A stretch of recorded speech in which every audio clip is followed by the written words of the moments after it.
Welcome to Earth and Kind Quests. My name is Mike. This video shares about what might happen when two groups of adventurers battle against each other in Dungeons & Dragons. The two groups include 5 characters each. All of the characters are at level 8, using the rules of the 2024 Player's Handbook. In the video text description, you can see the web links for the level 8 character sheets in D&D Beyond. As with all of the episodes of Nemesis Battles, these characters are not necessarily optimal as combatants. Instead, they resemble the kinds of characters that I expect in a campaign starting at level 1 and then making choices up through level 8. Today, at a small forest hamlet, 5 adventurers prepare for their next steps. The wood elf, Eldritch Night Fighter, is named Dritch, known for her fast movement and multiple weapon attacks. The forest gnome, Circle of the Land druid, is named Jaorn Taran, capable of adapting with most situations. The gold dragonborn life domain cleric is named Varion Vitalimar, respected as a community leader. The high elf Oath of Devotion paladin is named Vona Navan, working on her final test to graduate from the Spellsword Academy, involving a quest to learn what the infamous sorcerer Sebastian Drake has been plotting. The human light domain cleric is named Clara Cloudburn, joining in the same quest with her fellow student to graduate from the Spellsword Academy.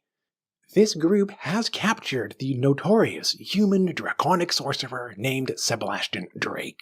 Previously, all 5 of these adventurers have fought and won in battles against Sebastian Drake or against the sorcerer's allies. At the current location of this forest hamlet, the group intends to bring the sorcerer into an old shrine that can translate all languages and compel everyone to speak only the truth. The group aims to learn what the sorcerer and his accomplices have been plotting and what they may yet attempt. The life cleric, Varion Vitalimar, cautions that the old shrine may hold other powers that he has not yet discovered. Right now, the draconic sorcerer Sebastian Drake is unconscious. He will be awake tomorrow morning for the truth-telling event. Observing from a safe distance, 3 of the sorcerer's allies learn what is happening here. They plan about their next opportunities. The infernal tiefling fiend patron warlock is named Belade Burns. Her fiend patron commanded her to come to this place. If a divine warrior can be defeated at this old shrine here, then the soul can be claimed by the fiend patron. In this way, the warlock can retain her magical powers granted by the fiend, otherwise her powers will be lost. The fire giant Goliath, Oath of Vengeance paladin, is named Ritalia. She seeks revenge against the life cleric, Varion Vitalimar, for flying up into the sky to avoid their previous duel, robbing the paladin of her rightful victory. The dwarf, Battlemaster Fighter, is named Dorgon Stormforge. He suggests to wait for the other adventurers to bring the sorcerer into the old shrine for the truth-telling event, because then the sorcerer will be revived and at his full strength. During the evening, the 2 groups regain their health and contemplate what will happen during the next morning. Outside the hamlet, another associate of the draconic sorcerer approaches to join the group hiding among the trees. The cloud giant Goliath, evoker wizard, is named Eva Kor. She was recruited by the sorcerer Sebastian Drake to join into this group. She followed the trail of the other adventurers to arrive here. With the next morning, all of the characters have completed a long rest. They are at their full health with all of their power resources. The sorcerer currently is restrained and he is missing the arcane spellcasting focus of his staff. The 2 paladins have summoned their otherworldly steeds. The battlemaster advises for the vengeance paladin, Ritalia, to summon her steed with the ability to teleport, probably useful during this upcoming battle with multiple factors in the battlefield. The evoker wizard has prepared her mage armor and her phantom steed, and she has summoned her owl familiar. The draconic sorcerer, Sebastian Drake, is at the old shrine, surrounded by his enemies. The powers of the shrine activate, automatically translating all languages and compelling everyone to speak only the truth. Speaking truthfully, the sorcerer announces that he will not talk about anything, unless first he will be freed from his restraining bonds. With trepidation, the devotion paladin agrees. Sebastian Drake reveals that his plan already is in motion. The component pieces have started to fall into their places, including one most important piece that could fall into its proper place right here, today. In this moment, the sorcerer's allies show themselves at 4 different sides of the old shrine. They deliberately are not using stealth right now. They want to be noticed and to distract attention out to the 4 sides of the old shrine. Combat will begin at any moment. All of the participants roll for initiative. The Eldritch Knight rolls high with a 28. Her allies roll with dispersed initiative numbers of 6 through 17. The Draconic Sorcerer and the Warlock both roll 21. Their allies roll well overall, except for the Evoker Wizard with a 6. The total initiative order will start with the Eldritch Knight, followed by the Sorcerer, the Warlock, and the Battlemaster Fighter. Next will be the Land Druid, followed by the Vengeance Paladin and then the Devotion Paladin. The Wizard's Owl Familiar will act next with its own turn. The final 3 to act will be the Life Cleric, the Evoker Wizard, and lastly the Light Cleric. The otherworldly steeds of the Paladins and the Phantom Steed of the Wizard can act during the turns of their riders when they function as controlled mounts. In round 1, the Eldritch Knight, Dritch, recognizes that the Wizard probably represents the most serious threat here. Dritch moves to attack, striking first with her scimitar. The attack roll of 21 hits against the Wizard's armor class of 15, too high to be blocked by a shield spell. The attack brings 6 slashing damage and it applies the Nick weapon mastery. Dritch makes the extra Nick attack with her short sword, rolling a natural 20 for a critical hit. The damage dice are doubled, producing 16 piercing damage and applying the Vex weapon mastery. Rolling with advantage of the Vex, the regular second attack of the short sword hits again with a 21. It inflicts 10 piercing damage, and the Vex weapon mastery continues. The Wizard is in the bloodied condition with half or fewer of her hit points. In this case, the Eldritch Knight uses her action surge for another 2 attacks with the short sword. Again with the Vex advantage, the short sword hits with a 22. It produces 11 piercing damage. The Vex applies once more. For the Eldritch Knight's final attack of this turn, the short sword with Vex advantage hits again. It causes 9 piercing damage. The Evoker Wizard, Evocor, falls to 0 hit points. She now is unconscious and incapacitated, lingering between living and dying.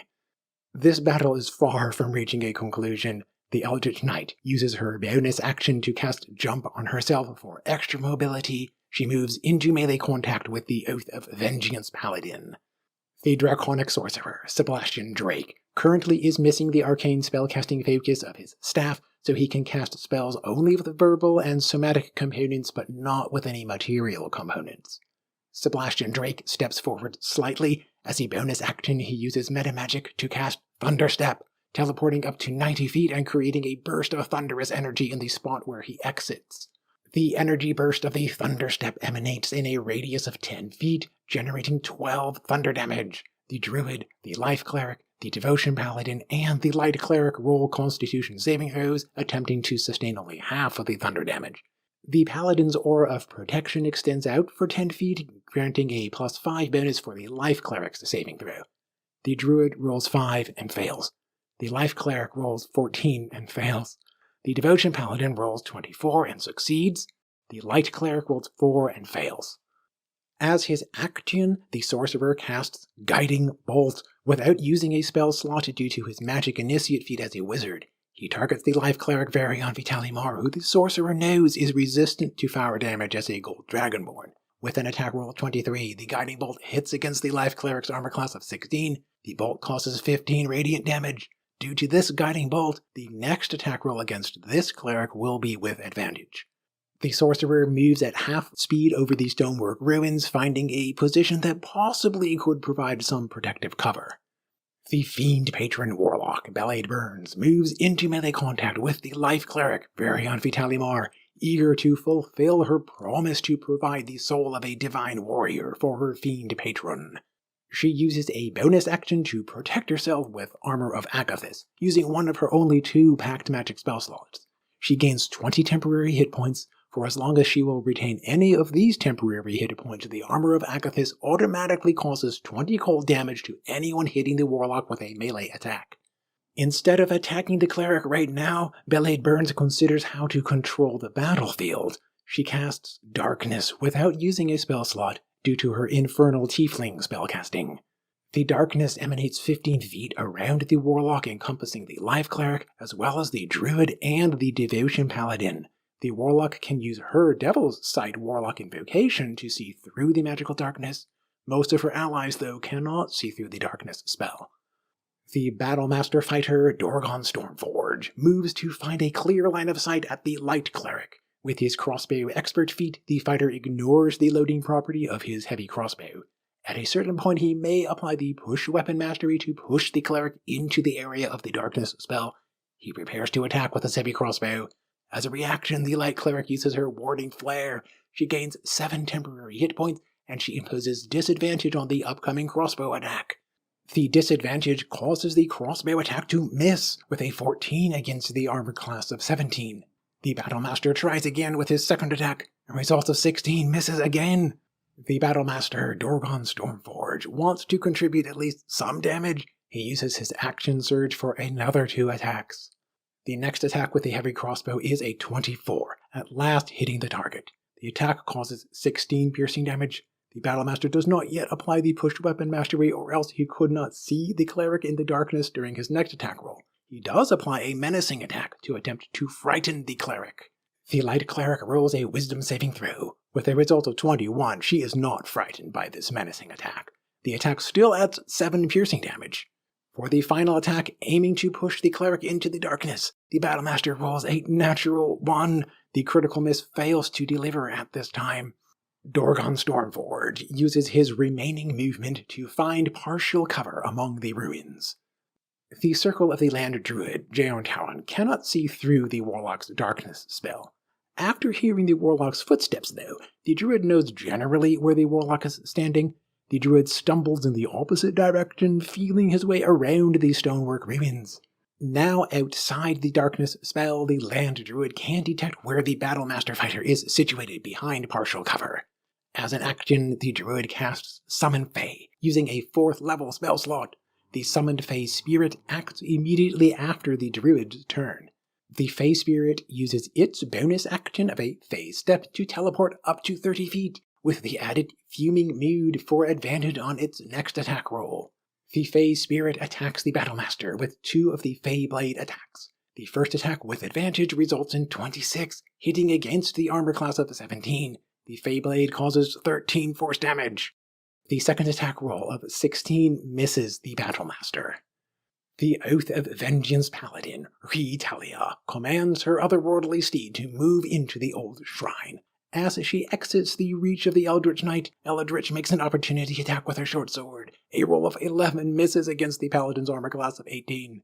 Ritalia commands her steed to move into the area of the Darkness spell. The Paladin's blind fighting style grants blind sight with a range of 10 feet. She controls her steed to move into melee contact with the Oath of Devotion Paladin.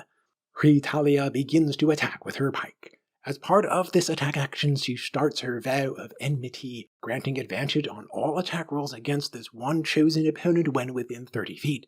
Ritalia already could attack with advantage due to her blind sight within the darkness area, however she wants to be prepared now, in advance with her Vow of Enmity. With advantage, the Vengeance Paladin attacks with her pike. The result is a natural 20 for a critical hit. All of the damage dice are doubled. The pike brings 23 piercing damage. The Push Weapon Mastery is not necessary in this situation. Ritalia adds her Fire's Burn as a Fire Giant Goliath for 16 fire damage.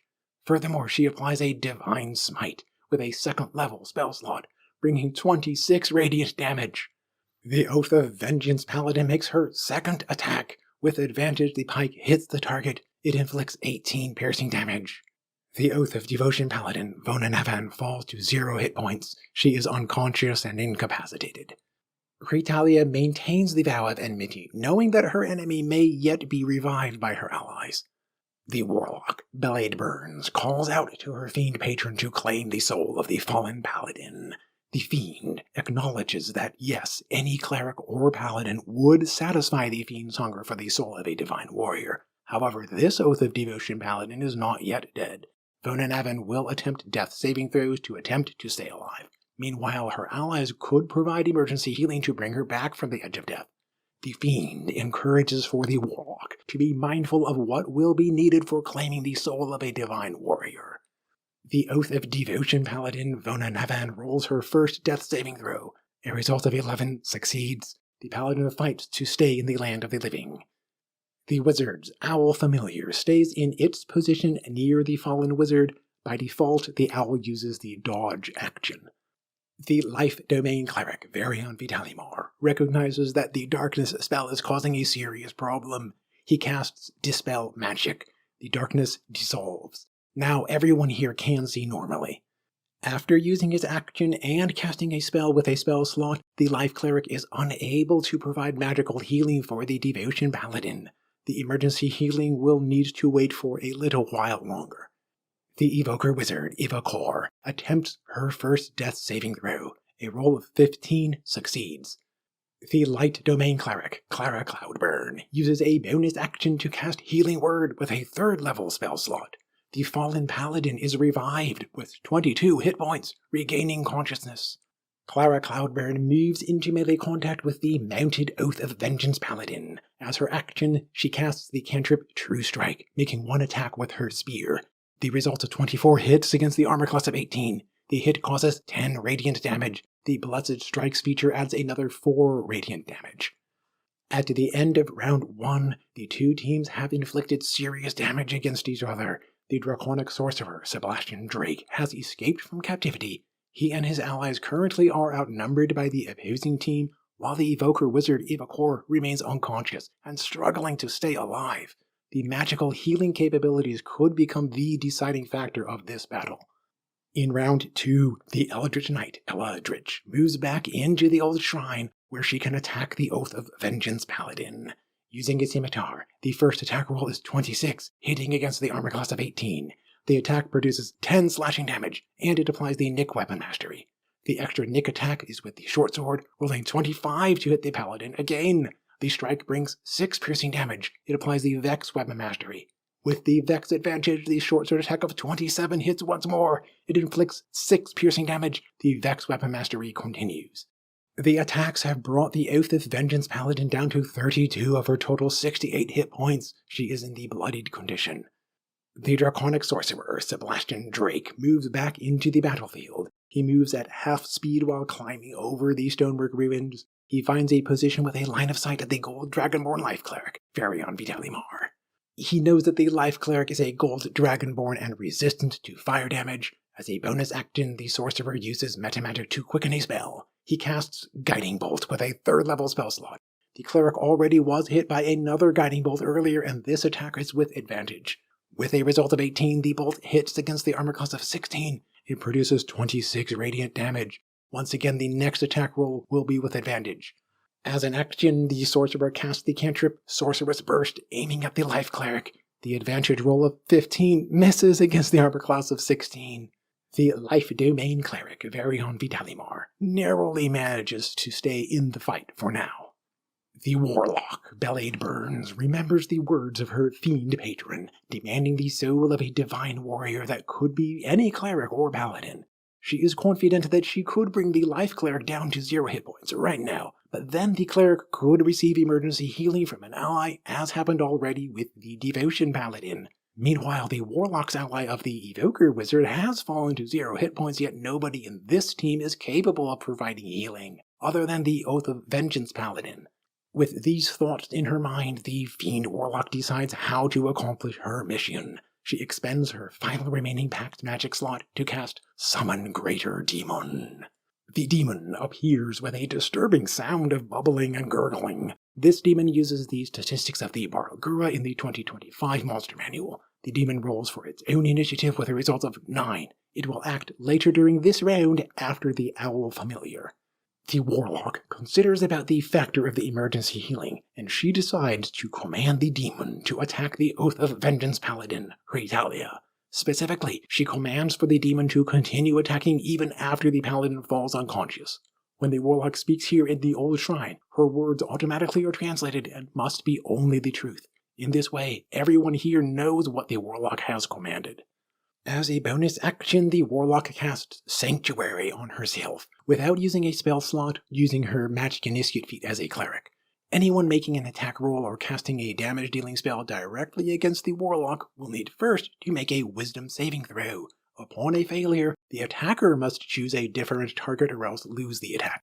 The Sanctuary will end whenever the Warlock makes an attack, casts any spell, or causes damage to anyone.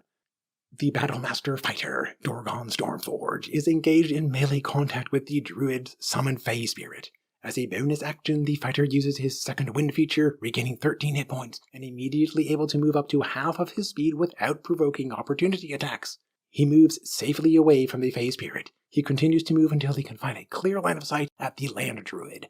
Dorgon Stormforge attacks with his heavy crossbow. An attack roll of 20 hits against the Druid's armor class of 15. The attack causes 18 piercing damage, and a menacing attack maneuver adds 1 piercing damage. With the menacing attack, the Druid rolls for a Wisdom saving throw. A result of 15 fails. The Druid now is frightened of the Battlemaster until the end of the Battlemaster's next turn. Additionally, the Druid needs to make a Constitution saving throw for concentrating on the Summon Fey spell. Rolling with advantage due to the Warcaster feat, a result of 20 succeeds. The Druid maintains concentration on the spell. Dorgon Stormforge makes his second attack with a heavy crossbow. A natural 1 automatically misses the target. The Battlemaster cannot believe his bad luck. Dorgon Stormforge uses his remaining movement to find a position with partial cover among the stonework ruins. Due to the frightened condition, the Circle of the Land Druid, Jeorn cannot move any closer toward the source of his fear, the Battlemaster fighter, Dorgon Stormforge. Additionally, he will suffer disadvantage on ability checks and attack rolls until the end of the Battlemaster's next turn. The Land Druid casts Lightning Bolt without using a spell slot due to the natural recovery feature. A lightning bolt is in a line of 5 feet wide, so it can streak through the Warlock and the Sorcerer. The bolt generates 34 lightning damage. Rolling dexterity saving throws to avoid half of the lightning damage, the Warlock rolls 21 and succeeds, while the Sorcerer rolls 12 and fails. The Sorcerer uses his reaction to cast Absorb Elements, reducing the damage by half. The Fiend Warlock rolls a Constitution saving throw to concentrate on the summoned demon. A result of 11 succeeds. The concentration continues. The Warlock's Armor of Agathis spell remains functional with 3 of the total 20 temporary hit points remaining. Jeorn uses his bonus action to cast Healing Word on himself with a 3rd level spell slot. He regains 21 hit points. The Druid uses his movement to find a safer position away from the Battlemaster. The Land Druid commands his summoned Fey Spirit to move to attack the Oath of Vengeance Paladin. The Fey Spirit moves and uses its bonus action of the Fey Step to teleport into melee contact with the Vengeance Paladin. With the added Fuming Mood, the Fey Spirit gains advantage on this upcoming attack roll. The first Fey Blade attack with advantage is 21 against the armor class of 18. The attack produces 13 force damage. The second Fey Blade attack is a natural 20 for a critical hit. The damage dice are doubled. The Oath of Vengeance Paladin suffers 14 force damage, now with only 6 of her total 68 hit points. The Oath of Vengeance Paladin, Ritalia, understands that the Warlock commanded the demon to attack her. She is surrounded by enemies. She needs to escape. Ritalia commands her steed to use the steed's bonus action to teleport with its Fey Step, along with herself as the rider, away from the current danger and into a spot where she can attack the Warlock. Ritalia uses her own bonus action to heal herself with her Lay on Hands feature, regaining 40 hit points. After using this bonus action though, then it will not be available for casting a Divine Smite during this turn. The Vengeance Paladin terminates her vow of enmity against the Devotion Paladin. Now she challenges her divinity to redirect her power all against the Fiend Warlock, Bellied Burns. Ritalia attempts to attack the Warlock, but first she must attempt a Wisdom saving throw to overcome the Warlock's protection with the Sanctuary spell. A result of 20 succeeds, the attack continues. With an advantage roll of 24, the pike hits against the armor class of 13. The attack delivers 12 piercing damage. Ritalia adds 10 fire damage with her Fire's Burn feature, reduced by half with the Warlock's fire resistance as a tiefling. The paladin automatically suffers 20 cold damage due to the warlock's Armor of Agathis spell, but the spell now is depleted. The fiend warlock rolls a constitution saving throw to concentrate on the summoned demon. A roll of 14 succeeds. The warlock's sanctuary spell remains active. The Oath of Vengeance paladin rolls another wisdom saving throw before she can attempt to attack the warlock. A result of 9 fails. The paladin needs to choose another target for the attack or else lose this attack. I am allowing here for the paladin to move slightly to make an attack against the nearby cleric. Some interpretations of the game rules do not allow for this movement with the sanctuary spell. Retalia attacks with a pike, rolling 21 to hit the life cleric. With 17 piercing damage, the life domain cleric drops to 0 hit points. He falls unconscious and incapacitated. Now that the warlock has turned against the paladin, this battle is moving in a different direction. The Oath of Devotion paladin, Vona Navan, uses half of her movement to stand up from the prone condition. She moves toward her fallen ally, the life cleric. As a bonus action, the paladin uses her Lay on Hands feature to provide 20 hit points of healing for the life cleric, reviving the fallen ally back into consciousness. Vona Navan still can move a little bit farther to reach into melee contact with the Oath of Vengeance paladin. However, she provokes an opportunity attack from the summoned demon. The demon attempts to strike with his bite. A roll of 12 misses the target. Vona Navan faces the Oath of Vengeance paladin. As she begins her attack action, she activates her Sacred Weapon feature, adding her Charisma modifier to her attack rolls.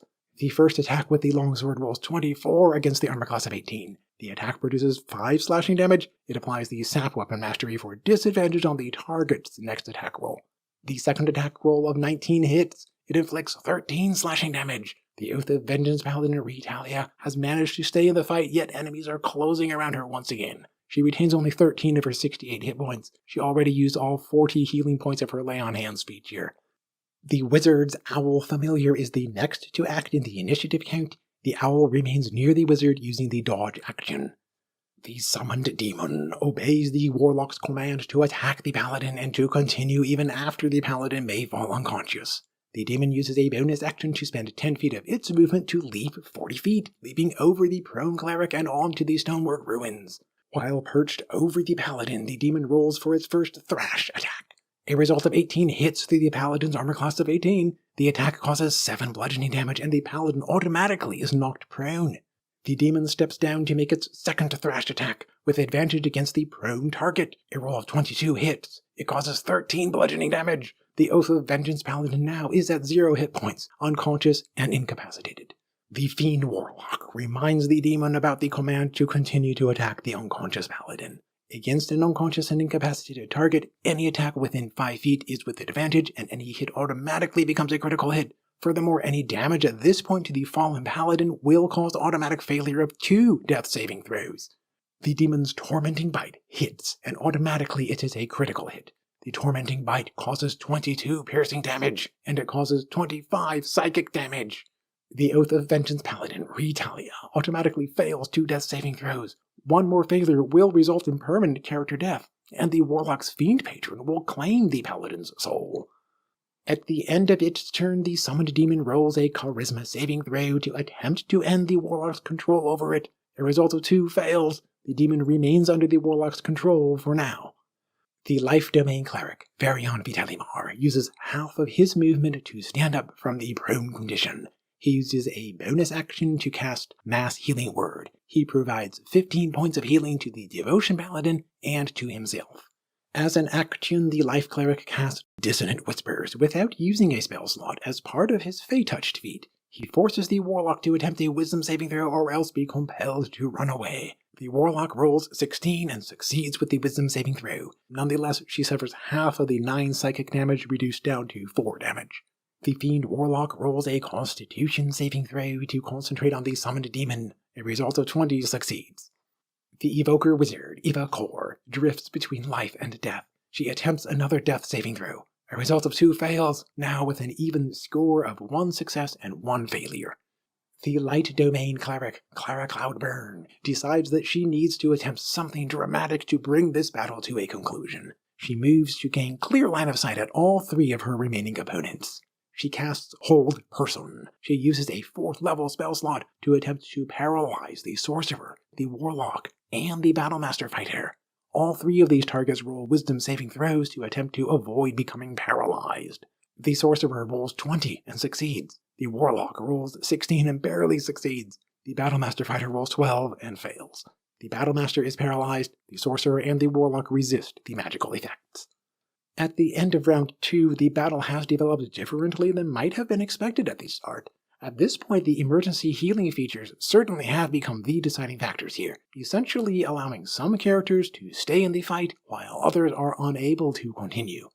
In round 3, the Eldritch Knight, Dritch, ascertains that the Draconic Sorcerer probably represents the most serious threat at this time. She moves into melee contact with the Sorcerer. Dritch begins her series of weapon attacks. The first attack with a scimitar rolls 24 against the armor class of 16. The hit causes 6 slashing damage, and it applies the Nick weapon mastery. The extra Nick attack with a short sword rolls a natural 1, automatically missing the target. One more attack with a short sword is 17 against the armor class of 16. The sorcerer blocks the attack with his reaction to cast shields, boosting his armor class up to 21.